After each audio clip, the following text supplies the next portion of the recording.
El Malick nag dégg ma may tuuti ma taxaw parce que da ngaa am baat boo wax mooy est-ce que état mbirum ngor la. oui waxuma état mi dundub doomu aadama mbirum ngor la dafa gore jeexee mu jeex.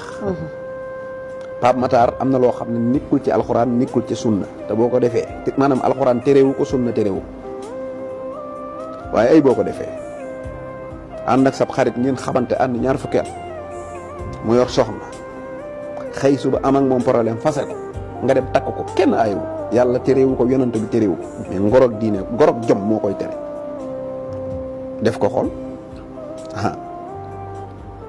ak yu baree bari wéet ak sab nawle ngeen waxtaan ci loo xam ne confiance la am tënk teg nga génn la ngeen waxante woon nga teg ku nele topp sa bakkan di def leneen boo ko defee bu la yàlla lakkut yonante bi lakku la sa conscience lay lakk nit ñi ñoo lay bàyyi wan la gannaaw koo tudd mu ne acam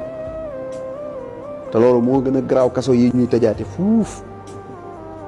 fii bi fi prison ñëwee yàggut addina sax prison yàggu fi bu njëkk da ngay am daanu bu yàlla wala daanu bu yonant wala daanu penc bi ñu naan gàcc ak digg penc dafa am loo xam ne ngor la dundub doomu aadama ci ngor la taxaw di dox état sax ci ngor la taxaw waaye bu doon lu waay jekku sa morom nax ko ku jekku sa morom wor ko lu waay wax nit du ko gëm dégg nga loolu du dox de